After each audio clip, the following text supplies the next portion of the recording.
Bismillahirrahmanirrahim. Assalamu alaikum dear students and welcome back to my channel bio वाले sir. इंशाल्लाह बच्चों, अब हम YouTube के ऊपर एक सीरीज स्टार्ट करने वाले हैं जिसके अंदर बायोलॉजी एमडी कैट से रिलेटेड जितने भी टॉपिक हैं उनको हम इंशाल्लाह डिटेल के साथ डिस्कस करेंगे। और मैं इस चीज़ के हवाले से बहुत ज़्यादा पुरुमीद हूँ कि आपके लिए ये लेक्चर्स बहुत ज़्यादा फ़ायदेमंद रहेंगे। तो बच्चों, आपने इस चैनल के साथ जुड़े रहना है। चैनल को लाइक करें, सब्सक्राइब करें और अपने फ्रेंड्स के साथ भी इसको शेयर करें।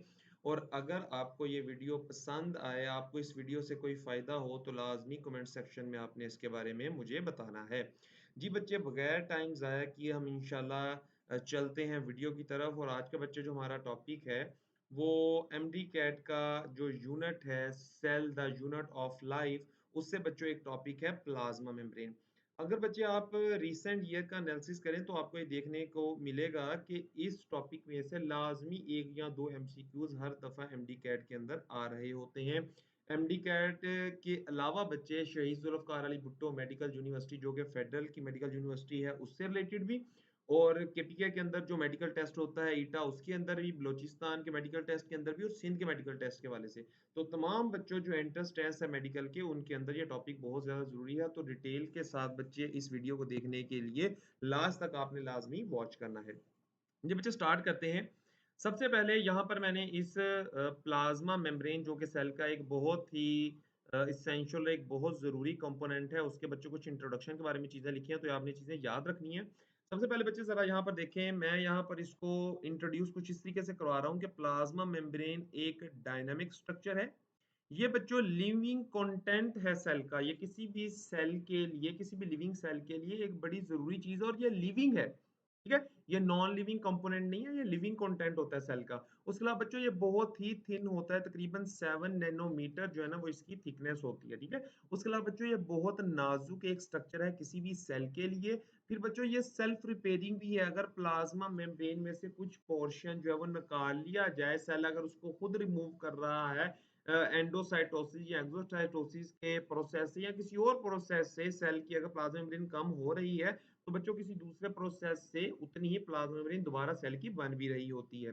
फर्दर बच्चों गेट वे ऑफ सेल है। ये सेल के अंदर से जितनी भी चीजें बाहर निकलनी है उन सबके बाहर जाने के लिए जो एक रास्ता है, जो एक गेट वे है, वो प्लाज्मा मेम्ब्रेन है। यहीं से होकर हर एक चीज गुजरेगी। मतलब बच्चों और बात याद रखनी है, प्लाज्मा मेम्ब्रेन जो है ये एक एसिमेट्रिकल स्ट्रक्चर है। ये बच्चों बड़ा ही एक इंपॉर्टेंट पॉइंट है, आपने बात याद रखनी है कि प्लाज्मा मेम्ब्रेन एक एसिमेट्रिकल स्ट्रक्चर है। क्योंकि प्लाज्मा मेम्ब्रेन के बच्चे जो ऊपर वाली लेयर होती है और जो नीचे वाली लेयर है ये एक जैसी नहीं होती, ये सिमेट्रिकल नहीं है बल्कि डिफरेंट हैं। इसके दोनों हाफ जो होते हैं वो डिफरेंट होते हैं, वो आइडेंटिकल नहीं होते। जी फर्दर बच्चे अगर हम बात करें तो नेक्स्ट पॉइंट जरा देखें, any damage can cause death of cell. अगर प्लाज्मा मेम्ब्रेन बच्चों किसी भी सेल की अगर डैमेज होती है, उसको कोई नुकसान होता है, तो वो कोई भी सेल हो, बेशक यूकैरियोटिक हो बेशक प्रोकैरियोटिक हो, सेल की जो है वो डेथ हो जाती है। उसके अलावा बच्चे फर्दर जरा देखें, boundary of animal cell. Plasma membrane जो है ये एनिमल सेल की, हम स्पेशली यहाँ पर एनिमल सेल की बात कर रहे हैं, इसकी बच्चों ये बाउंड्री है क्योंकि प्लाज्मा मेम्ब्रेन से बाहर वाली साइड पे एनिमल सेल में कोई भी चीज नहीं पाई जाती। लेकिन in plant fungi and bacteria, इनके अंदर बच्चों प्लाज्मा मेम्ब्रेन से भी बाहर वाली साइड पे एक चीज पाई जाती है, उसको हम बोलते हैं सेल वॉल। लेकिन बच्चे अगर आप यहाँ पे जरा गौर करें तो यहाँ पर एक चीज लिखी हुई है, वो लिखा हुआ है एक्सेप्ट माइकोप्लाज्मा। माइकोप्लाज्मा बच्चों है तो एक बैक्टीरिया है तो प्रोकैरियोट, लेकिन ये ऐसे बैक्टीरिया होते हैं जिनके अंदर सेल वॉल नहीं होती। तो इसका मतलब है माइकोप्लाज्मा जो बैक्टीरिया है इनकी भी बाउंड्री जो है वो प्लाज्मा मेम्ब्रेन ही होगी। ये बच्चों एमसीक्यूज के हवाले से पॉइंट बड़ा जरूरी है, आपने बात याद रखनी है। चलिए बच्चे फर्दर अगर हम डिस्कस करें तो आप यहाँ पर देख सकते हैं इसकी थिकनेस के बारे में लिखा हुआ है। प्लाज्मा मेम्ब्रेन जो है ये तकरीबन 7 नैनोमीटर बच्चों सिर्फ जो है वो थिक होती है। लेकिन बच्चों ये एक डायनामिक स्ट्रक्चर है, ठीक है। इसकी फ्लूइड कंसिस्टेंसी होती है, ये फ्लूइड लाइक एक स्ट्रक्चर है। फर्दर बच्चे हम चलते हैं यहाँ पर प्लाज्मा मेम्ब्रेन की हिस्ट्री के हवाले से। बच्चे इसकी हिस्ट्री बहुत ही ज्यादा जरूरी है, इसको समझना है कि प्लाज्मा मेम्ब्रेन को किसने डिस्कवर किया, कौन से साइंटिस्ट ने कौन सा मॉडल जो है प्रपोज किया, और एट द एंड वो कौन सा मॉडल है जिसको आज हम फॉलो कर रहे हैं। जी बच्चे, सबसे पहला पॉइंट ये है कि प्लाज्मा मेम्ब्रेन की डिस्कवरी कैसे हुई, किसने डिस्कवर इसको किया? तो बच्चे प्लाज्मा मेम्ब्रेन को डिस्कवर किया है रॉबिट हुक ने। रॉबिट हुक बच्चों एक साइंटिस्ट है, ये वही साइंटिस्ट है जिसके बारे में आपने एफएससी के अंदर पढ़ा होगा कि इसने सेल वॉल को डिस्कवर किया था। सेल वॉल के साथ-साथ बच्चे प्लाज्मा मेम्ब्रेन को भी रॉबिट हुक ने ही लेट 60s के अंदर जो है वो डिस्कवर किया था। मतलब बच्चे अगर हम बात करें तो इसकी डिस्कवरी के बाद सबसे पहला जो मॉडल था प्लाज्मा मेम्ब्रेन के हवाले से, वो बच्चों मॉडल था बायो मेम्ब्रेन मॉडल, और वो जिस साइंटिस्ट ने बच्चों प्रपोज किया उस साइंटिस्ट का नाम था अर्नेस्ट ओवरटन। अर्नेस्ट ओवरटन ने बच्चे इस मॉडल का नाम दिया था बायो मेम्ब्रेन मॉडल। और ये मॉडल है क्या, अब आपने इसके ऊपर जरा फोकस करना है। ये वो जो मॉडल है कि प्लाज्मा मेम्ब्रेन जो है वो एक लिपिड मोनोलेयर है। उसने ये कहा कि प्लाज्मा मेम्ब्रेन सिर्फ लिपिड की बनी हुई है, और लिपिड की भी सिर्फ एक लेयर की बनी हुई है। और उसने बच्चों फर्दर जिस चीज के ऊपर बहुत ज्यादा जोर दिया वो चीज ये थी कि किसी भी मॉलिक्यूल की जो परमेबिलिटी होती है, यहाँ पर बच्चों मैंने इसको इंडिकेट किया है पीएम से। पीएम का मतलब है परमेबिलिटी ऑफ मॉलिक्यूल। किसी भी मॉलिक्यूल की परमेबिलिटी तब ज्यादा होगी जब उस मॉलिक्यूल की हाइड्रोफोबिसिटी बहुत ज्यादा होगी। तो जो इसका मतलब क्या है, इसका मतलब यह है कि कोई भी मॉलिक्यूल जितना ज्यादा प्लाज्मा मेम्ब्रेन से गुजर सकता है, ये डिपेंड करता है उसकी हाइड्रोफोबिसिटी पे, कि अगर वो मॉलिक्यूल हाइड्रोफोबिक होगा तो प्लाज्मा मेम्ब्रेन में से आसानी से गुजरेगा, अगर हाइड्रोफोबिक नहीं होगा तो प्लाज्मा मेम्ब्रेन में से गुजरने में उसको मुश्किलात का सामना करना पड़ेगा। तो ये बच्चे जो मॉडल था ये अर्नेस्ट ओवरटन का मॉडल था, और ये मॉडल काफी हद तक बच्चों जो है वो ठीक भी है, लेकिन ये ओवरऑल प्लाज्मा मेम्ब्रेन के स्ट्रक्चर को डिफाइन नहीं कर पाता। लेकिन उसकी ये जो हाइड्रोफोबिसिटी वाली बात है बच्चों, ये बिल्कुल दुरुस्त थी, क्योंकि प्लाज्मा मेम्ब्रेन जब लिपिड की बनी हुई है तो लिपिड बच्चे खुद क्या होते हैं, ये इनका आधा जो स्ट्रक्चर होता है लिपिड का, क्योंकि फॉस्फोलिपिड होते हैं, ये हाइड्रोफोबिक होता है, तो हाइड्रोफोबिक चीज के अंदर से हाइड्रोफोबिक चीज ही गुजर सकती है। नेक्स्ट बच्चों जो मॉडल प्रपोज किया गया प्लाज्मा मेम्ब्रेन के हवाले से वो था लिपिड बायलेयर मॉडल। और लिपिड बायलेयर मॉडल को बच्चे प्रपोज किया था गॉर्टन एंड ग्रेंडल ने, और ये बच्चों उन्होंने प्रपोज किया था 1925 के अंदर। अब ये बच्चे मॉडल क्या था, ये मॉडल था कि प्लाज्मा मेम्ब्रेन जो है ये दो लेयर के ऊपर मुश्तमिल होती है। एक लेयर ऊपर वाली साइड पे है और दूसरी लेयर बिल्कुल एंटी पैरेलल जो होती है वो नीचे वाली साइड के ऊपर जो है वो पाई जा रही होती है, मतलब उल्टी डायरेक्शन में नीचे वाली साइड पे मौजूद होती है। इन्होंने बच्चों गॉटर एंड ग्रेंडल ने ये एक्सपेरिमेंट किया था एरिथ्रोसाइट के ऊपर, रेड ब्लड सेल के ऊपर। जब उन्होंने रेड ब्लड सेल को बच्चों लाइस किया, उस सेल को रप्चर किया और उसकी प्लाज्मा मेम्ब्रेन को जब उसने ऑब्टेन किया, तो ऑब्टेन करने के बाद उन्होंने स्टेटमेंट दी कि जो रेड ब्लड सेल्स होते हैं इनकी प्लाज्मा मेम्ब्रेन जितनी ऑब्टेन हुई है ये डबल है, ये रेड ब्लड सेल के सरफेस एरिया से डबल है। तो बच्चे डबल होने का मतलब क्या है कि ये लेयर दो दोहरी होके जो है वो पाई जा रही होती है, मतलब एक लिपिड की लेयर ऊपर होती है और एक नीचे होती है, तभी ये बायलेयर की फॉर्म के अंदर जो है वो सराउंड करती है किसी भी सेल को। तो ये भी बच्चे इनका मॉडल जो है वो कुछ हद तक जो है वो सही माना जाता है, लेकिन मुकम्मल ये हमें प्लाज्मा के स्ट्रक्चर के बारे में इंफॉर्मेशन नहीं देता। नेक्स्ट जो स्ट्रक्चर है सैंडविच मॉडल। तो सैंडविच मॉडल जिन दो साइंटिस्ट ने प्रपोज किया था उनका नाम था डेनिली एंड डेवसन। इन्होंने बच्चों ये मॉडल प्रपोज किया था 1935 के अंदर। और सैंडविच मॉडल हमें कहता क्या है बच्चों, जरा आपने गौर से बात सुननी है, समझनी है। सैंडविच मॉडल हमें कहता है कि प्लाज्मा मेम्ब्रेन में ऊपर वाली साइड पे, सबसे बाहर वाली साइड पे प्रोटीन, अंदर वाली साइड पे है लिपिड। लिपिड मतलब लिपिड की दो लेयर है, लिपिड बायलेयर, और सबसे अंदर वाली साइड पे भी क्या है, प्रोटीन। तो इसका मतलब है प्रोटीन के दरमियान वाली जगह पर लिपिड बायलेयर सैंडविच है। लेकिन बच्चों एक बात आपने याद रखनी है, जो सैंडविच मॉडल है डेनिली और डेवसन का, इसमें आप देख सकते हैं कि ये जो येलोइश स्ट्रक्चर है ये बच्चों प्रोटीन को रिप्रेजेंट कर रहा है। लेकिन यहाँ पर बच्चे आप प्रोटीन देखें ग्लोब्यूलर फॉर्म में है, कंटिन्यूअस फॉर्म के अंदर नहीं है, लेयर की फॉर्म के अंदर नहीं है। है तो ये मॉडल सैंडविच ही, लेकिन प्रोटीन बच्चों यहाँ पर कंटिन्यूअस लेयर नहीं बना रहा। कहीं कहीं पे बच्चों आपको ग्लोब्यूलर प्रोटीन्स नजर आ रही हैं, मुसलसल एक कंटिन्यूअस लेयर की फॉर्म में नजर नहीं आ रही। फिर बच्चों इन्हीं के सैंडविच मॉडल को थोड़ा सा मॉडिफाई करके रॉबर्टसन ने 1959 के अंदर एक मॉडल प्रपोज किया। उस मॉडल का बच्चे नाम था यूनिट मेम्ब्रेन मॉडल, और इस मॉडल को बच्चों आप अपनी बुक के अंदर भी पढ़ते हो। अब ये बच्चे मॉडल क्या है, ये मॉडल है कि प्लाज्मा मेम्ब्रेन एक लिपिड बायलेयर, और इस लिपिड बायलेयर के आउटर और इनर साइड के ऊपर कंटीन्यूअस लेयर ऑफ प्रोटीन है।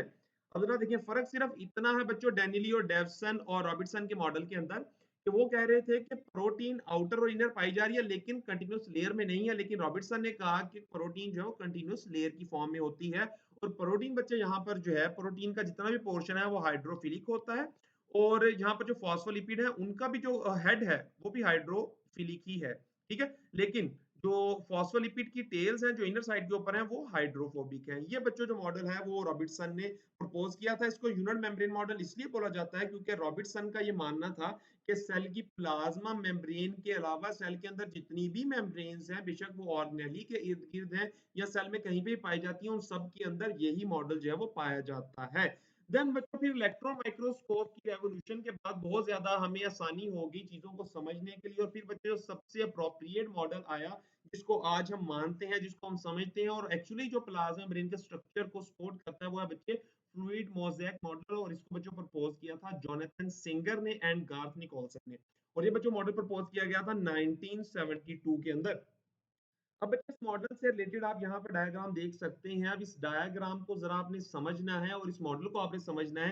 इस मॉडल के अंदर बच्चे दो वर्ड हैं, फ्लूइड मोज़ेक। बेसिकली इस मॉडल में बच्चे जो वर्ड फ्लूइड है ये रिप्रेजेंट करता है लिपिड को, क्योंकि बच्चे प्लाज्मा ब्रेन की जो फ्लूइडिटी होती है, जो फ्लूइड लाइक कंसिस्टेंसी है, वो लिपिड की वजह से है। और उस बच्चों लिपिड की लेयर के अंदर प्रोटीन कहीं कहीं मोज़ेक मैनर में पाई जाती हैं। मोज़ेक का बच्चों मतलब क्या होता है? कोई चीज जो इर्रेगुलर हो, बिखरी हुई हो, एक जैसी ना हो, बेतरतीबी चीज हो, उसको बच्चे मोज़ेक मैनर बोलते हैं। तो फ्लूइड लिपिड के फ्लूइड के अंदर प्रोटीन कहीं कहीं बच्चे इर्रेगुलर मैनर के साथ पाई जाती है। ये मानना है फ्लूइड मोज़ेक मॉडल का। अब बच्चे इस मॉडल के अकॉर्डिंग आप जरा देखिए, यहाँ पर तो आपको ये पूरी लेयर नजर आ रही है, ऊपर भी और नीचे भी। ये बच्चों लेयर है फॉस्फोलिपिड्स की, ये बच्चों फॉस्फोलिपिड्स है।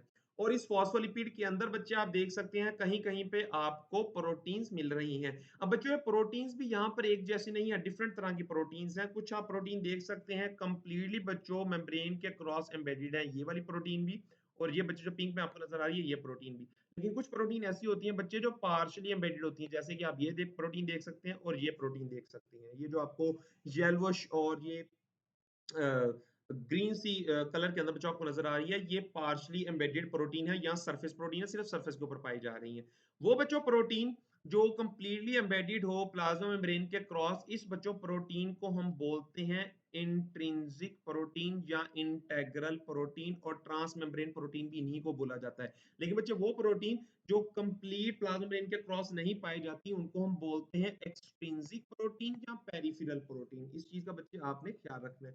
फिर बच्चे अगर आप इस मॉडल को जरा गौर से देखें तो इस मॉडल में आप देख सकते हैं ये जो बाहर वाला एरिया है प्लाज्मा मेम्ब्रेन से, डेफिनेटली जो आउटर साइड के ऊपर जगह होगी वो एक्स्ट्रा सेलुलर मैट्रिक्स है, और प्लाज्मा मेम्ब्रेन से जो अंदर वाली जगह है वो बच्चों क्या है? साइटोप्लाज्म है। अब एक्स्ट्रा सेलुलर मैट्रिक्स के अंदर भी बच्चे वाटर पाया जाता है और साइटोप्लाज्म के अंदर भी वाटर बड़ी जो है वो अबंडेंट अमाउंट के अंदर पाया जा रहा होता है। तो बच्चे वाटर के यहाँ पर पाए जाने की वजह से आप देख सकते हो लिपिड का जो गोल सा हेड है, इसका जो पोलर हेड है, वो वाटर के साथ इंटरेक्शन कर रहा है, वो हाइड्रोफिलिक है, इसलिए बच्चों बाहर वाली साइड पे है। यहाँ पर भी आप देखें एक्स्ट्रा सेलुलर मैट्रिक्स के साथ बच्चे जो इंटरेक्शन कर रहा है वो फॉस्फोलिपिड का हेड कर रहा है, और अंदर वाली साइड से ही बच्चे साइटोप्लाज्म के वाटर के साथ जो इंटरेक्शन कर रहा है वो भी इसका फॉस्फोलिपिड का हेड ही कर रहा है। लेकिन फॉस्फोलिपिड की बच्चे अगर आप टेल देखें तो वाटर के साथ इंटरेक्शन ना करने की वजह से अंदर वाली साइड पे क्या हो चुकी है?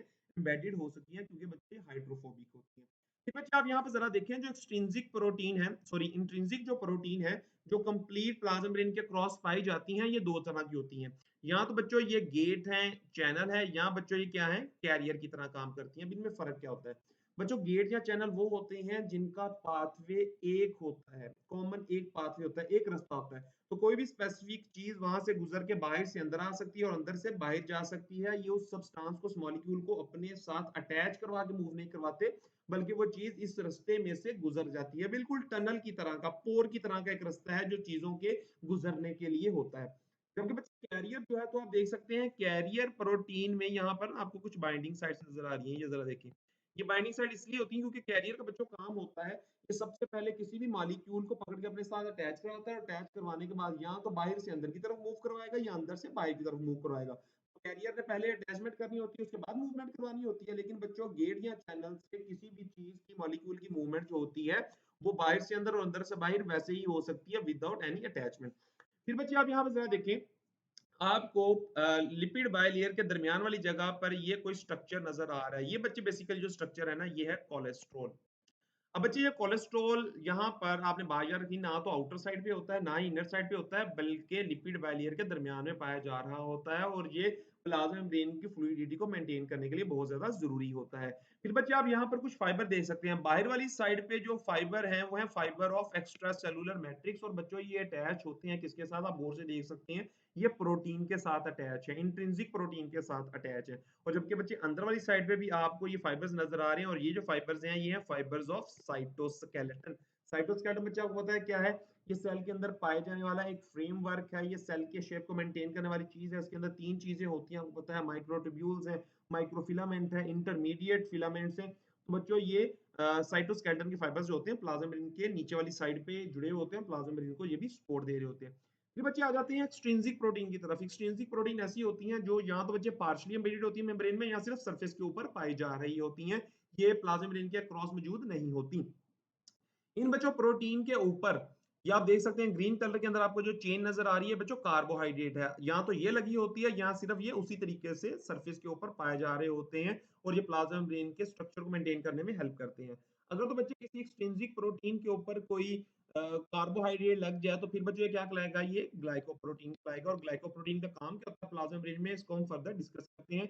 और बच्चों कार्बोहाइड्रेट मेम्ब्रेन में लिपिड के ऊपर भी लगी हुई हो सकती है, तो उस जगह फिर हम क्या बोलते हैं, ये ग्लाइकोलिपिड है। ठीक है, तो ये बच्चे हमने फ्लूइड मोज़ेक मॉडल के स्ट्रक्चर को डिटेल के साथ डिस्कस कर लिया, और इसके अंदर पाए जाने वाली चीजों को भी हमने थोड़ा सा देख लिया है। फर्दर इसके फंक्शन को जब हम डिस्कस करेंगे तो आपको चीजें मजीद डिटेल के साथ समझ आ जाएंगी। लेकिन एक चीज बच्चों आपने बात याद रखनी है, वो ये है कि प्लाज्मा मेम्ब्रेन के बिल्कुल आउटर साइड पे जो साइड एक्स्ट्रासेलुलर मैट्रिक्स को फेस कर रही है, और बिल्कुल इनर साइड पे जो इसकी जगह साइटोप्लाज्म को फेस कर रही है, ये हाइड्रोफिलिक होती है वाटर के साथ इंटरेक्शन के लिए। जबकि प्लाज्मा मेम्ब्रेन के दरमियान वाली जितनी भी जगह है, जहां पर जितनी भी चीजें होंगी, बेशक बच्चे वो फास्फोलिपिड की टेल्स हैं, बेशक वो कोलेस्ट्रॉल है, बेशक वो प्रोटीन है, जो यहाँ दरमियान वाले एरिया में पाई जा रही है, बच्चों हमेशा क्या होती है, हाइड्रोफोबिक होती है और वाटर के साथ इंटरेक्शन नहीं करती। जी बच्चे नेक्स्ट जरा देखें। नेक्स्ट यहाँ पर आ गया है वही बच्चे पॉइंट जिसको हमने ओरली डिस्कस किया था, वो ये है कि मोस्ट एक्सेप्टेबल मॉडल है explained as iceberg floating in the ocean. तो बच्चों ये इस तरीके से एक्सप्लेन किया जाता है कि आप मान लें कि एक समुंदर है, समुंदर के अंदर जो पानी है वो बच्चों क्या है, वो लिपिड्स हैं, वो फॉस्फोलिपिड्स हैं, और उन फॉस्फोलिपिड्स के अंदर आइसबर्ग्स हैं। आइसबर्ग्स बच्चे क्या होती हैं, छोटी छोटी बर्फ की चट्टानें होती हैं जो समुद्र में किसी किसी जगह पर मौजूद होती हैं। तो आप बच्चे फ्लूइड मोज़ेक मॉडल को ऐसे मान सकते हैं कि आपके पास फ्लूइड जो है वो लिपिड है, और उसके अंदर जो आइसबर्ग्स है वो क्या है, प्रोटीन है, जो किसी किसी जगह पर मौजूद होंगी, ये कंटिन्यूअस लेयर की फॉर्म में नहीं होती।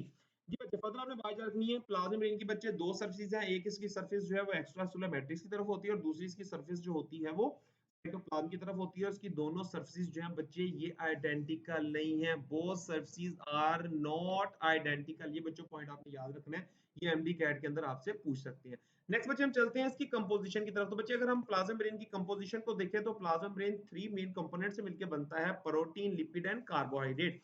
तो प्लाज्मा मेम्ब्रेन के अंदर बच्चों प्रोटीन कितनी होती है, प्लाज्मा मेम्ब्रेन के अंदर प्रोटीन है 60 टू 80%, लिपिड कितना है बच्चों 20 टू 40%, और कार्बोहाइड्रेट स्मॉल अमाउंट में पाए जाते हैं। लेकिन बच्चों कार्बोहाइड्रेट्स के हवाले से आप एक बात याद रखोगे बहुत ही जरूरी है, वो ये है कि प्लाज्मा मेम्ब्रेन के अंदर जो कार्बोहाइड्रेट्स पाए जाते हैं, ना तो वो मोनोसेकेराइड है ना ही वो पॉलीसेकेराइड है, बल्कि क्या है, वो ऑलिगोसेकेराइड है। ये बच्चे बड़ा इंपॉर्टेंट पॉइंट है, आपको याद रखना होगा। फर्दर बच्चे हम चलते हैं प्लाज्मा मेम्ब्रेन की जितने भी कंपोनेंट्स हैं उनका काम क्या है, प्लाज्मा मेम्ब्रेन को किस तरीके से सपोर्ट करते हैं, इस चीज को बच्चे हम यहाँ पर देखेंगे। अब जरा देखिए सबसे पहला कंपोनेंट बच्चों प्लाज्मा मेम्ब्रेन का है प्रोटीन। अब बच्चे हम देखेंगे प्लाज्मा मेम्ब्रेन में कौन कौन सी प्रोटीन है और उनका काम क्या है। तो बच्चे आप देख सकते हैं यहाँ पर आपको नजर आ रहा है टाइप ऑफ प्रोटीन। तो बच्चे सबसे पहले जो प्रोटीन प्लाज्मा मेम्ब्रेन के अंदर पाई जाती है वो हमने पहले भी डिस्कस किया था, वो कंप्लीट प्लाज्मा मेम्ब्रेन की लेंथ के अक्रॉस मौजूद होती है, उसको हम बोलते हैं इंट्रिंसिक प्रोटीन। उसके अलावा बच्चे इसको इंटेग्रल प्रोटीन भी बोला जाता है, सेम एक ही चीज का नाम है, इसको ट्रांस मेम्ब्रेनस प्रोटीन भी बोला जाता है, और इसको कंप्लीटली एम्बेडेड प्रोटीन भी बोला जाता है। तो आपने देखा भी था फ्लूइड मोज़ेक मॉडल के स्ट्रक्चर के अंदर कि ये प्रोटीन दो तरीके से काम करती है, या तो बच्चों ये कैरियर की तरह काम करती हैं, या फिर ये चैनल और गेट की तरह काम करेंगी। कैरियर जो होते हैं ये किसी भी सब्सटेंस को मॉलिक्यूल को अटैच करवा के फिर मूवमेंट करते हैं, और चैनल्स जो होते हैं बच्चों ये बगैर अटैचमेंट के मूवमेंट करवा रहे होते हैं।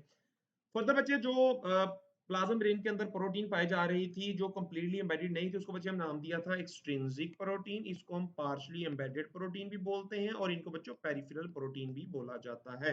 इनका काम होता है या तो मेम्ब्रेन के स्ट्रक्चर को मेंटेन करने में हेल्प करना, या बच्चों ये अपने साथ कार्बोहाइड्रेट्स को अटैच करवा के ग्लाइकोप्रोटीन की फॉर्म में मौजूद होते हैं, जो कि एज ए रिसेप्टर और एंटीजन काम कर सकते हैं। नेक्स्ट बच्चे, कुछ सेल की प्लाज्मा मेम्ब्रेन में प्रोटीन जो है वो एंजाइम के तौर पे भी मौजूद होते हैं। फॉर एग्जांपल, कौन से बच्चे जो है वो प्रोटीन एंजाइम के तौर पर प्लाज्मा मेम्ब्रेन में मौजूद होते हैं? एटीपी सिंथेज, ये बच्चे आपने चीज पढ़ी होगी। एटीपी सिंथेज बच्चों एक ऐसा एंजाइम है जो प्लाज्मा मेम्ब्रेन के अंदर मौजूद होता है, और ये माइटोकॉन्ड्रिया की मेम्ब्रेन में मौजूद होता है, ये बच्चों क्लोरोप्लास्ट की थाइलाकॉइड मेम्ब्रेन में मौजूद होता है, उसके अलावा ये कुछ बैक्टीरिया की प्लाज्मा मेम्ब्रेन में मौजूद होता है, और ये during cellular respiration and photosynthesis chemiosmosis का प्रोसेस करवा के एटीपी की सिंथेसिस में हेल्प कर रहा होता है। तो इसका मतलब है एंजाइम तो बच्चे प्रोटीन नेचर होते हैं, और ये अगर एंजाइम मेम्ब्रेन के अंदर मौजूद होगा तो इसको हम एज ए प्रोटीन ही लेंगे। तो इसका मतलब है मेम्ब्रेन में मौजूद जो प्रोटीन है वो एंजाइम का काम भी कर सकती हैं। ये सेल टू सेल वेरी करेंगे। फिर बच्चे कुछ सेल्स ऐसे होते हैं जिनके अंदर एक एंजाइम पाया जाता है, उस एंजाइम को हम बोलते हैं एडिनाइलेट साइक्लेज। ये बच्चे ऐसा एंजाइम होता है जो एटीपी को कन्वर्ट करता है साइक्लिक एएमपी में, और बच्चों ये जो साइक्लिक एएमपी होता है ये सेकेंडरी मैसेंजर की तरह काम करता है।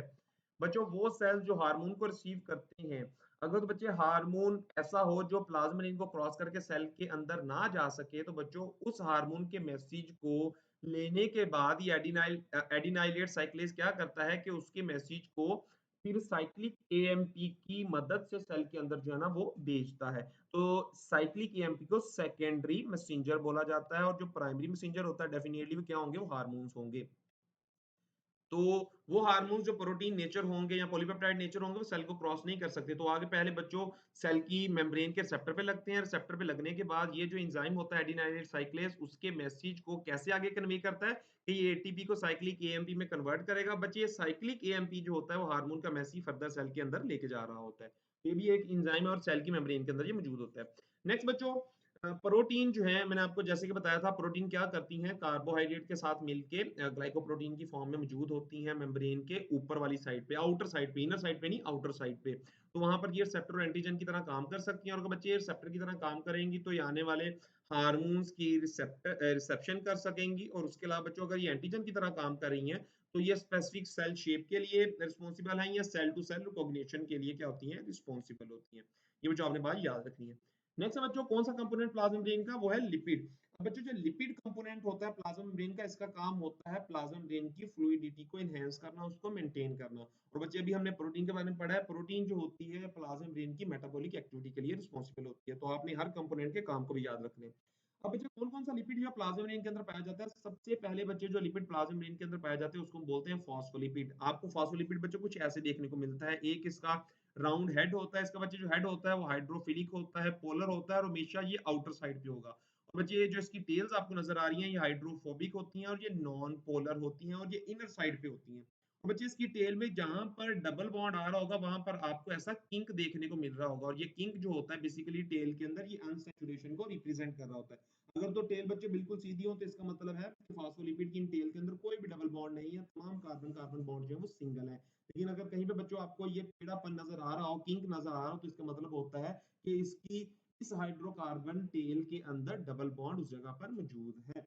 अब बच्चों कौन से फॉस्फोलिपिड्स हैं जो प्लाज्मा मेम्ब्रेन के अंदर बड़े बंडली पाए जाते हैं? तो बच्चे आपने उसका नाम याद रखना है, उसको हम बोलते हैं फॉस्फोटिडाइल कोलिन, या बच्चे इसका कॉमन नेम होता है लेसिथीन। ये बच्चों प्लाज्मा मेम्ब्रेन में बड़े अबंडेंटली जो है वो पाए जा रहे होते हैं, ये वाले फॉस्फोलिपिड। फर्दर बच्चे मेम्ब्रेन के अंदर जो लिपिड पाई जाती है वो है जी ग्लाइकोलिपिड। जैसे कि बच्चे आपने फ्लूइड मॉडल के अंदर देखा था कि अगर लिपिड के ऊपर कार्बोहाइड्रेट लग जाए तो उसको हम बोलते हैं ग्लाइकोलिपिड, और ये ग्लाइकोलिपिड बच्चे जो होती है सेल सरफेस मार्कर की तरह काम करती है। सेल सरफेस मार्कर बच्चे बेसिकली ये हर सेल की एक स्पेसिफिक आइडेंटिटी है। हर सेल के ऊपर जो सेल सरफेस मार्कर होते हैं इनकी शेप डिफरेंट होती है, इनकी अपीयरेंस डिफरेंट होती है, ताकि जब बच्चे आप सेल को ऑब्जर्व कर रहे हो माइक्रोस्कोप से तो आप सेल को आसानी से पहचान सके। कि बिल्कुल बच्चों इस तरीके से है जैसे किसी इंसान का एक आईडी कार्ड होता है, जिस आईडी कार्ड की मदद से उस इंसान की आइडेंटिटी शो होती है, उसी तरीके से बच्चे जो ग्लाइकोलिपिड्स होते हैं या जो ग्लाइकोप्रोटीन्स हैं ये as a cell surface marker भी अपने आप को रिप्रेजेंट कर रही होती हैं, ताकि ये सेल टू सेल रिकॉग्निशन के लिए हेल्प कर सके। फर्दर बच्चे आपने देखा था कि प्लाज्मा मेम्ब्रेन के अंदर कोलेस्ट्रॉल भी पाया जा रहा है, और बच्चे आपको बताया कोलेस्ट्रॉल जो है ये लिपिड की एक क्लास है, तो इसको हम लिपिड के अंदर ही बच्चे कंसीडर करेंगे। कोलेस्ट्रॉल का बच्चे काम क्या होता है, ये कहाँ पर पाया जाता है? तो आपने इसको फ्लूइड मॉडल के अंदर बच्चे बड़ा डिटेल से देखा था कि जो कोलेस्ट्रॉल है ये प्रेजेंट होते हैं, present inside lipid bilayer, lipid bilayer के दरमियान में पाए जा रहे होते हैं। इनका काम क्या होता है? इनका काम होता है enhance fluidity and restrict movement of ion and polar substance across plasma membrane.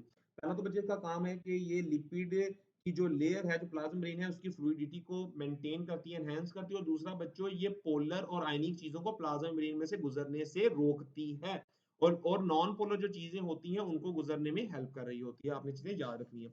Third one and last one component of plasma membrane is carbohydrate. तो बच्चे हमने पहले ही देखा था, कार्बोहाइड्रेट्स जो पाए जाते हैं प्लाज्मा मेम्ब्रेन में वो ओलिगोसैकेराइड होते हैं। और बच्चे कार्बोहाइड्रेट अगर प्रोटीन के साथ कंबाइन करेंगे तो वो ग्लाइकोप्रोटीन बना देंगे, और अगर कार्बोहाइड्रेट लिपिड के साथ कंबाइन करेंगे तो क्या बना देंगे? ग्लाइकोलिपिड बना देंगे। Both glycolipid and glycoprotein are collectively known as glycocalyx. ये बच्चों आपने पॉइंट याद रखना है, किसी भी प्लाज्मा मेम्ब्रेन के जो ग्लाइकोप्रोटीन और उसके जो ग्लाइकोलिपिड्स होते हैं इनको कलेक्टिवली बोला जाता है ग्लाइकोकैलिक्स। और इनका काम क्या होता है? इनका कलेक्टिवली काम क्या है बच्चों? इनका कलेक्टिवली काम है act as cell surface marker. ये सेल सरफेस मार्कर की तरह काम करते हैं। सेल टू सेल रिकॉग्निशन, ये सेल की पहचान के लिए भी होते हैं क्योंकि स्पेसिफिक शेप के होते हैं। And sticking correct cells in the tissue, और एक टिश्यू के अंदर एक जैसे सेल्स को आपस में जोड़ने के लिए, एडहेसिवनेस प्रोवाइड करने के लिए भी ये जरूरी होते हैं। तो बच्चे पॉइंट ये बहुत जरूरी है तमाम, इनको आपने अच्छे से समझना है और अपने नोट्स को प्रिपेयर करें, इस वीडियो को सेव कर लें। इस वीडियो को बच्चे आपने अच्छे तरीके से समझना है और यहाँ से मिलने वाली इंफॉर्मेशन से आपने फायदा उठाना है।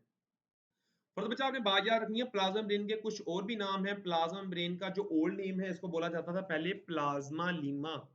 इसको बोला जाता था प्लाज्मा लीमा, क्यों? क्योंकि बच्चों ये साइटोप्लाज्म के ऊपर एक लेयर है, लीमा का मतलब होता है लेयर, तो साइटोप्लाज्म से ऊपर एक लेयर को बोला जाता है प्लाज्मा लीमा। उसके अलावा बच्चों इसको जनरली सेल मेम्ब्रेन भी बोला जाता है। और बच्चे जो प्लाज्मा मेम्ब्रेन न्यूरॉन की होती है उसको बोला जाता है न्यूरिलीमा। प्लाज्मा मेम्ब्रेन बच्चे जो मसल सेल की होती है उसको हम बोलते हैं सार्कोलीमा। ठीक है, उसके अलावा बच्चे इसको सेल सरफेस मेम्ब्रेन भी बोल दिया जाता है और इसको साइटोप्लाज्मिक मेम्ब्रेन भी बोला जाता है। तो तमाम ये साइटोप्लाज्म के कुछ अदर नेम है। अब बच्चे फर्दर हम आ जाते हैं फंक्शन ऑफ प्लाज्मा मेम्ब्रेन की तरफ। प्लाज्मा मेम्ब्रेन के काम क्या है? तो बच्चे प्लाज्मा मेम्ब्रेन के बहुत से इंपॉर्टेंट काम है। मेन इसका जो काम है ना वो है ट्रांसपोर्टेशन। ये तो आपने चीज जहन में रख लेनी है। बेशक बच्चे वो यूकैरियोटिक सेल हो, बेशक प्रोकैरियोटिक सेल हो, प्लाज्मा मेम्ब्रेन का मेन काम होता है ट्रांसपोर्टेशन करना। तो बच्चे यहाँ पे जरा देखें, पहला ही आपके पास यहाँ पर फंक्शन में पॉइंट है transportation. Plasma membrane regulates cells interaction with its environment by controlling transport of material across the cell। तो प्लाज्मा मेम्ब्रेन कैसे काम करती है बच्चे? प्लाज्मा मेम्ब्रेन जो है वो सेल के आउटर इन्वायरमेंट मतलब एक्स्ट्रा सेलुलर मैट्रिक्स और सेल के अंदर वाले इन्वायरमेंट साइटोप्लाज्म के दरमियान में रेगुलेशन का काम करती है। प्लाज्मा मेम्ब्रेन को बच्चे ये चीज पता होती है कि कौन से आयन को प्लाज्मा मेम्ब्रेन ने बाहर वाली साइड पे मूव करवाना है और किन आयंस को साइटोप्लाज्म के अंदर मूव करवाना है, ताकि दोनों जगह पर आयन की कंसंट्रेशन मेंटेन रहे, पीएच मेंटेन रहे और दोनों जगह पर पाए जाने वाले एंजाइम अच्छे तरीके से काम कर सके। अगर बच्चे प्लाज्मा मेम्ब्रेन ना रहे, रप्चर हो जाए, डैमेज हो जाए, तो बच्चे पीएच मेंटेन नहीं रह सकेगा, आयनिक ग्रेडियंट मेंटेन नहीं रह सकेगा, एंजाइम जो है बच्चे वो काम नहीं करेंगे, डीनेचर हो जाएंगे और लाइफ की सस्टेनेबिलिटी पॉसिबल नहीं रहेगी। तो आपने बात याद रखनी है, प्लाज्मा मेम्ब्रेन बड़ी जरूरी होती है। अब बच्चे ट्रांसपोर्टेशन के ना दो मेथड होते हैं, एक होती है पैसिव ट्रांसपोर्ट और दूसरी होती है एक्टिव ट्रांसपोर्ट। तो हम दोनों को बच्चे यहाँ पर डिटेल के साथ डिस्कस करेंगे। पैसिव ट्रांसपोर्ट के तीन तरीका कार हैं, ऑस्मोसिस है, फैसिलिटेटिव डिफ्यूजन है एंड सिंपल डिफ्यूजन है। ऑस्मोसिस बच्चे क्या होती है? पहले आप जरा पैसिव ट्रांसपोर्ट की डेफिनेशन देख लें। पैसिव ट्रांसपोर्ट बच्चे ऐसी ट्रांसपोर्ट है जो विदाउट यूज ऑफ एनर्जी है, बगैर किसी एनर्जी के इस्तेमाल के बच्चे जो ट्रांसपोर्ट होती है उसको हम पैसिव ट्रांसपोर्ट बोलते हैं। ये बच्चे होती है along the gradient. Along the gradient का मतलब क्या होता है? Higher concentration to lower concentration किसी भी चीज का मूव कर रहे हैं, इसको हम अलोंग ग्रेडियंट बोलते हैं। उसके अलावा बच्चों इसको डाउन हिल मूवमेंट भी बोला जाता है। तमाम आपने पॉइंट पैसिव ट्रांसपोर्ट के वाले से याद रखनी है। ट्रांसपोर्ट की पहली बच्ची जो टाइप है वो है ऑस्मोसिस। एक बार याद रखनी है, ऑस्मोसिस बच्चे ऐसी पैसिव ट्रांसपोर्ट है जो स्पेसिफिकली वाटर के लिए यूज की जाती है। तो इसकी जरा डेफिनेशन देखें। Movement of water molecules from higher water potential to lower water potential through semi permeable membrane. Water का हायर बच्चे कंसंट्रेशन एरिया से लोअर कंसंट्रेशन एरिया में आ जाना सेमी परमिएबल मेम्ब्रेन को क्रॉस करके, इसको हम बोल देते हैं ऑस्मोसिस। जब भी बच्चे हम वाटर की पैसिव ट्रांसपोर्ट की बात करेंगे ना, हम वहां पर वर्ड यूज करेंगे ऑस्मोसिस। मतलब बच्चे आ गया फैसिलिटेटिव डिफ्यूजन। फैसिलिटेटिव डिफ्यूजन ऐसी पैसिव ट्रांसपोर्ट है जिसके अंदर क्या है जी? मूवमेंट ऑफ मॉलिक्यूल होगी higher concentration to lower concentration, लेकिन बच्चों इस मूवमेंट के लिए जो चीज रिस्पॉन्सिबल होगी वो कोई प्रोटीन का चैनल या प्रोटीन का कैरियर होगा।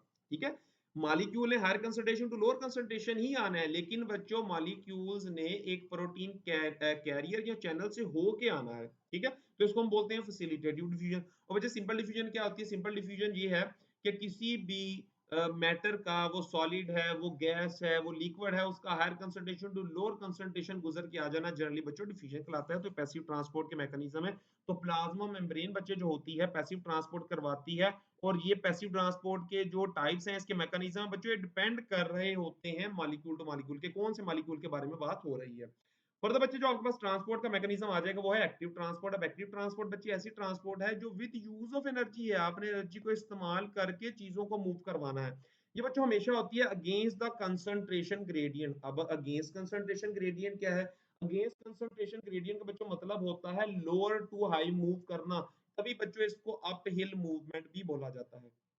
फर्दर बच्चों एक्टिव ट्रांसपोर्ट जो है ये दो तरह की होती है। एक को हम बोलते हैं प्राइमरी एक्टिव ट्रांसपोर्ट और दूसरी होती है सेकेंडरी एक्टिव ट्रांसपोर्ट। और बच्चों आपने ये चीज अच्छे से समझनी है कि ये प्राइमरी एक्टिव ट्रांसपोर्ट क्या है, सेकेंडरी एक्टिव ट्रांसपोर्ट क्या है। प्राइमरी एक्टिव ट्रांसपोर्ट के अंदर बच्चे क्या होता है कि मूवमेंट मॉलिक्यूल्स की, आयंस की करवाने के लिए आपको जो एनर्जी चाहिए होती है वो डायरेक्ट एटीपी से ऑब्टेन की जाती है। आप ब्रैकेट में देख भी सकते हैं लिखा हुआ है energy obtain from ATP. Movement या ट्रांसपोर्टेशन करवाने के लिए जो एनर्जी है वो कहां से आएगी? एटीपी से ड्राइव की जाएगी। मैंने बच्चों यहाँ पर आपकी आसानी के लिए एग्जांपल भी दिया ताकि आप इसको समझ सकें। एग्जांपल में बच्चों क्या है? सोडियम पोटेशियम पंप है। अब ये सोडियम पोटेशियम पंप क्या है बच्चों? ये एक कैरियर प्रोटीन है जो plasma membrane of neuron cell पाई जाती है। न्यूरॉन सेल के प्लाज्मा मेम्ब्रेन के अंदर पाई जाती है। और इसमें सोडियम पोटेशियम पंप का काम होता है न्यूरॉन की मेम्ब्रेन के रेस्टिंग मेम्ब्रेन पोटेंशियल को रिस्टोर करना या उसको मेंटेन करना। तो जी आप यहाँ पर देख सकते हैं, मैं यहाँ पर जूम करके आपको ये दिखा देता हूँ डायग्राम के अंदर बच्चे, आपको आसानी से बात समझ आ जाएगी। आप देख सकते हैं ये पिंक कलर के अंदर बच्चे आपको ये जो प्रोटीन नजर आ रही है ये सोडियम पोटेशियम पंप या एक कैरियर है।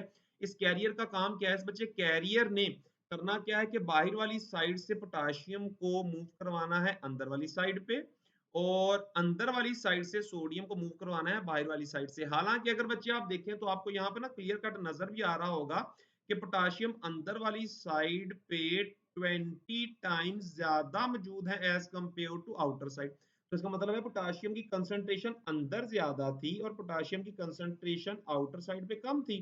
तो बच्चों बाहर से अंदर लाया जा रहा है पोटाशियम को, तो लोअर से हाई लाना क्या होती है? एक्टिव ट्रांसपोर्ट होती है, ठीक है। तो पोटाशियम जरा देखें बाहर से अंदर आ रहे हैं, लो कंसंट्रेशन से हाई कंसंट्रेशन आ रहे हैं, लेकिन पोटाशियम पहले बच्चों इस पंप के साथ जाके अटैच होते हैं। कितने पोटाशियम आप देख सकते हैं यहाँ पर बच्चों, आपको नजर आ रहे हैं, सॉरी 3 पोटाशियम नहीं होंगे, 2 पोटाशियम होंगे, ठीक है।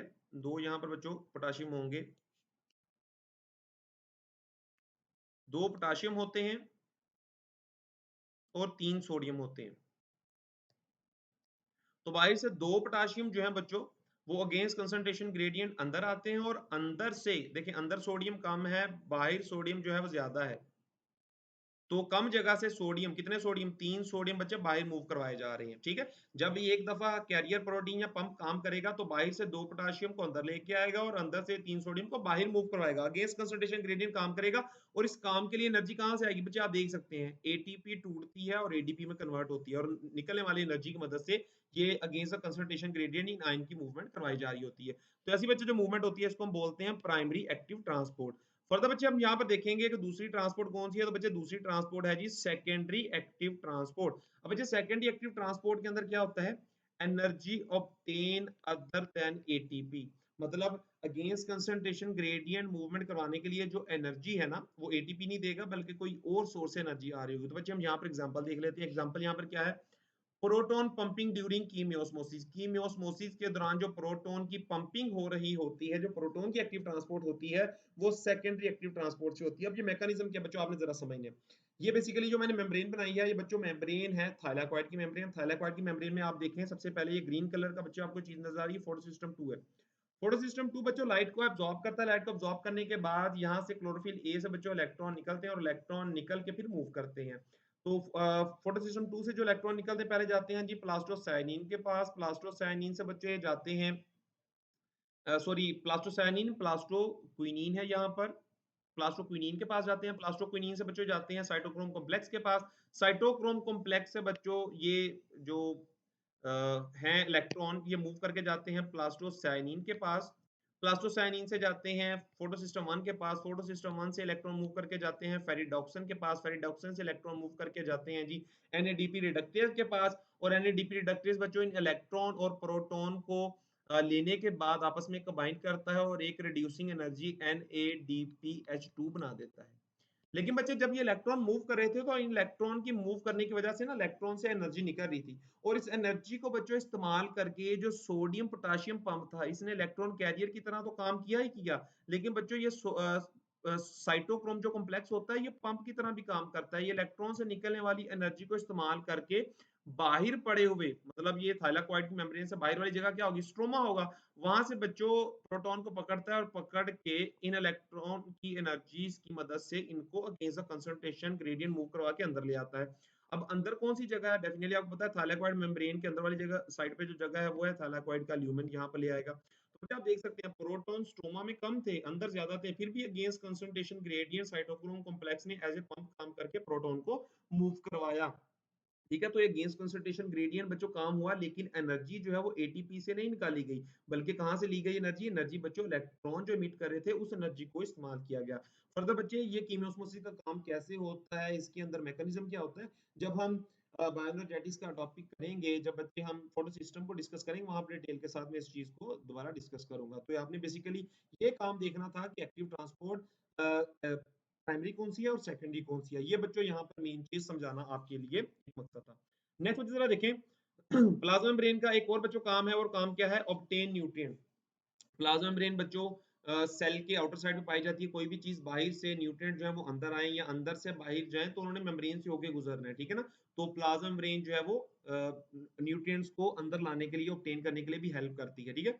Cell obtain nutrient through plasma brain, for example glucose, fatty acid, amino acid, mineral, ion वगैरह तमाम बच्चों सेल के न्यूट्रिएंट है और प्लाज्मा ब्रेन से ही गुजर के सेल के अंदर आते हैं। फिर बच्चों सेल ने अगर कोई वेस्ट बनाया और उसको सेल ने रिमूव करना है, उसको डिस्कार्ड करना है, तो डेफिनेटली वो भी प्लाज्मा ब्रेन से होके ही सेल के अंदर से बाहर जाएगा। तो वेस्ट की एक्सक्रीशन के लिए भी प्लाज्मा ब्रेन इन्वॉल्व होती है। देखिए जरा यहाँ पे क्या लिखा हुआ है, waste removal also occur through plasma brain, for example removal of urea from hepatocyte. Hepatocyte क्या बच्चे लीवर के सेल को बोलते हैं, आपको पता है लीवर के अंदर एक साइकिल चलता है उसको बोलते हैं यूरिया साइकिल। और यूरिया साइकिल बच्चों जब हिपैटोसाइट मतलब लीवर के सेल में चलेगा, यूरिया बन जाएगा, तो उस यूरिया को सेल के अंदर से निकाल के बाहर खारिज कर दिया जाता है। तो बच्चों हिपैटोसाइट के अंदर से यूरिया जब बाहर निकलेगा तो प्लाज्मा ब्रेन के रास्ते से होके ही निकलेगा डेफिनेटली। मतलब जो स्क्रीड यूजफुल सब्सटेंस, तो आपको पता है कि बहुत से सेल्स ऐसे होते हैं जो ग्लैंडुलर सेल्स होते हैं, वो हार्मोन्स बना के बाहर रिलीज कर रहे होते हैं, एंजाइम बना के बाहर रिलीज कर रहे होते हैं। तो बच्चे हार्मोन्स और एंजाइम यूजफुल चीजें हैं, तो ये भी जब सेल के अंदर से निकलने के बाहर जाएंगी तो प्लाज्मा ब्रेन के रास्ते से ही होके जाएंगी। तो बच्चे देखें यहाँ पर क्या लिखा हुआ है, cells create useful enzyme hormone through it, ठीक है। फर्दर बच्चे आ गया नर्व इंपल्स कंडक्शन। तो आपको पता है कि दो तरह के बच्चों सेल, एक न्यूरॉन सेल और दूसरे मसल सेल। इनमें जो नर्व इंपल्स गुजर रही होती है, तो उसके गुजरने के लिए बच्चे जो रास्ता होता है बेसिकली इन दोनों सेल्स की क्या होती है, प्लाज्मा मेम्ब्रेन ही होती है। न्यूरॉन की प्लाज्मा मेम्ब्रेन को हम न्यूरिलीमा बोलते हैं और मसल सेल की प्लाज्मा मेम्ब्रेन को हम सार्कोलीमा बोलते हैं। तो वो बच्चे प्लाज्मा मेम्ब्रेन ही होती है जो नर्व इंपल्स की कंडक्शन के लिए हेल्प करती है और इन्वॉल्व होती है और एज ए चार्ज बैरियर काम कर रही होती है। इस चीज को आप पढ़ेंगे बच्चों नर्व इंपल्स वाले टॉपिक के अंदर। मतलब बच्चे जरा देखिए प्लाज्मा मेम्ब्रेन का काम होता है बल्क मूवमेंट। अगर कोई चीज बहुत ज्यादा अमाउंट के अंदर, बेशक वो सॉलिड है लिक्विड है, सेल के अंदर आ रही है सेल से बाहर जा रही है, इसको बच्चे हम बोलते हैं बल्क मूवमेंट। सबसे पहले आपने बात याद रखनी है, बल्क मूवमेंट बच्चे जो है ये एक एक्टिव प्रोसेस है, ये एक एक्टिव ट्रांसपोर्ट है, इसको करवाने के लिए एनर्जी लगती है और एटीपी की फॉर्म में एनर्जी आ रही होती है। movement of material in or out of cell is called bulk movement, it is actually an active transport। ये बच्चों एक एक्टिव ट्रांसपोर्ट है, ठीक है। अब बल्क मूवमेंट के अंदर दो चीजें होती हैं, एक बच्चे हम बोलते हैं एक्सोसाइटोसिस। एक्सोसाइटोसिस का मतलब क्या होता है, किसी भी चीज का, किसी भी मटेरियल का बल्क के अंदर सेल के अंदर से बाहर निकलना। तो बच्चे जरा देखिए इसकी definition, movement of material in bulk out of cell, ठीक है ना। बल्क में किसी चीज का सेल के अंदर से बाहर जाना एक्सोसाइटोसिस। बच्चे आप डायग्राम में यहाँ पे देख सकते हैं, ये आपको जो ब्लू कलर के अंदर नजर आ रही है प्लाज्मा ब्रेन है, और ये बच्चों आपको वेसिकल नजर आ रहा है जिसके अंदर कोई मटेरियल मौजूद है। अब बच्चों ये मटेरियल प्लाज्मा ब्रेन की तरफ आ रहा है। बच्चों जैसे ही ये मेम्ब्रेन की तरफ आएगा तो इस वेसिकल की जो मेम्ब्रेन होगी वो प्लाज्मा ब्रेन का हिस्सा बन जाएगी, और ये जो बल्क के अंदर मटेरियल है ये सेल के अंदर से निकल के बाहर चला जाएगा। तो आप देख सकते हैं प्लाज्मा ब्रेन दोबारा से बिल्कुल उसी तरीके से हो गया, और ये जो मटेरियल है वो सेल के बाहर मूव करवा दिया गया। इसको बच्चे हम बोलते हैं एक्सोसाइटोसिस।